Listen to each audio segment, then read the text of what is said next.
formally open our program for today, and are calling our OIC Principal, Sir Joel L. Sakay, Master Teacher, for the welcoming remarks.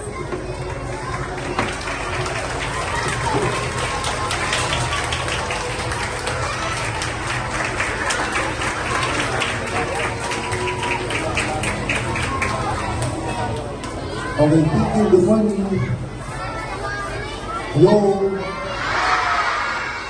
On behalf of our school head, Ma'am Nobel C. Pinero, good morning everyone.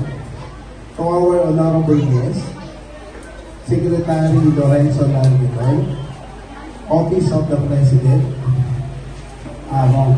Presidential Advisor for Poverty Alleviation, our ESDS OIC SDS today, Ma'am Nerissa Lumena, Doctor. Hello, Master Teachers,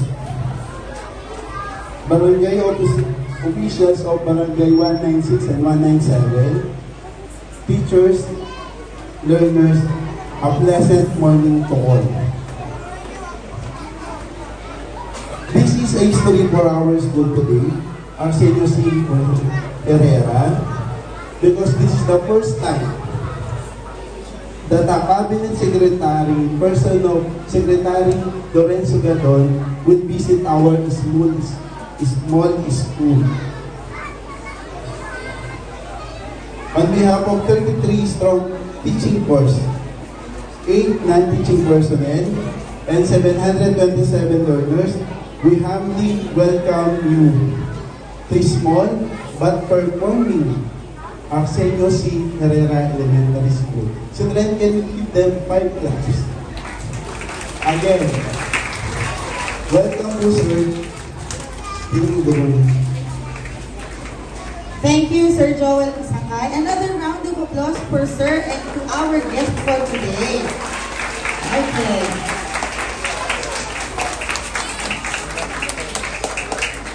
It is required and honor to introduce to you our honorable guest for today.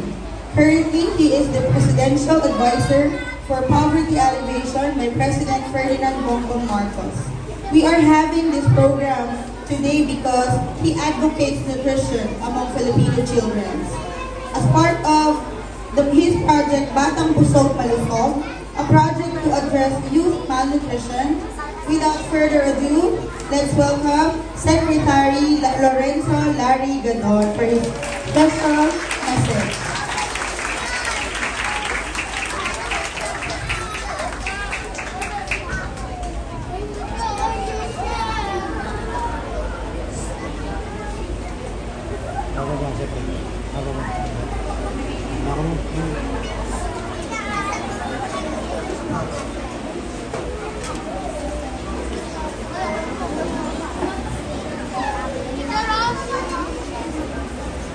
Kids, magandang umaga sa inyo lahat.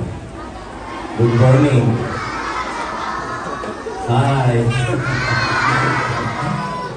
Nakakatuwa na kasama ko na naman mga bata na mga pag-asa ng bayan.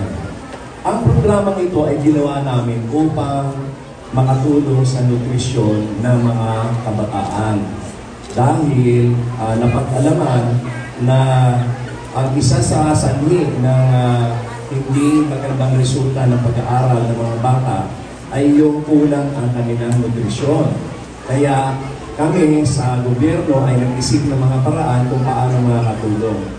Itong ating ginagawang programa na ito ay hindi gumagamit ng pondo ng gobyerno. Walang public funds na involved dito. Ito ay initiative lamang o kagagawan ng mga advokasya ng aming opisina, ang Presidential Advisor on Poverty Alleviation, upang magsilbing inspirasyon sa ibang mga kababayan natin at sa ibang mga malalaking kumpanya na magbigay din ng tulong at kanilang gayahin itong aming ginagawa. Ang aming partner dito ay ang SM Foundation. Kaya ako ay nagpapasalamat din sa SM sa kanilang pakikipagtulungan sa aming opisina. Sila ang nagbibigay ng ibang mga food items dito na magiging parte ng aming programa. At yung iba naman, yung lutuan ay sakit naman ng aming opisina.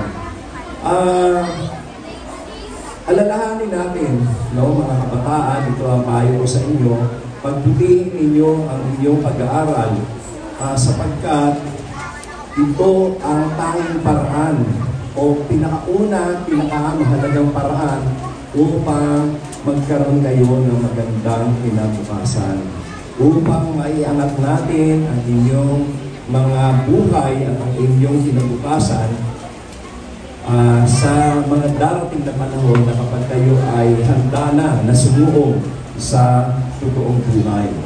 Kaya ngayon pa lamang ay kayo ay mag-aral na ng mabuti at sundin ninyo ang inyong mga guro sa mga leksyon na kanilang itinuturo.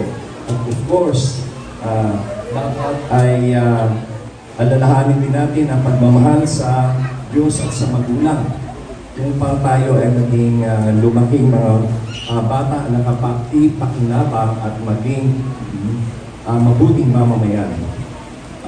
Hangad namin, lalo na ng ating Pangulo, President Bongbong Marcos Jr., hangad namin na magkaroon ng magandang buhay ang bawat Pilipino. Kaya itong mga kabataan ay aming tinutulungan at tayo ay patungo sa bagong Pilipinas. Sa bagong Pilipinas ay magkakaroon tayo ng mamamayan na mga responsable at mga kapaki-pakinabang na nagmamahal sa bayan at sa mga kapwa Pilipino. Kaya ako ay muling nananawagan sa inyo na pagbutihin ninyo ang inyong pag-aaral. At nais kong pasalamatan ang mga susunod sa pagbibigay nila ng pagkakataon na kami ay makipag-ugnayan sa inyo at makaharap namin kayo. Ang si Ma'am Nobel Enero, ang ating principal. Ma'am, maraming salamat. At si Dr. Maricel Basa, PSDS, Superintendent. Assistant Superintendent, oo. At si Joel Masangkay, ang ating OIC Master Teacher. Sir Joel. Pogi ba lang Sir Joel? Kagaya mo. Diba? At kanina ay nasa lubong ko, isa pa rin pogi, si Chairman ng Barangay 196, si Ramil Santos. O asa pa si Chairman dyan?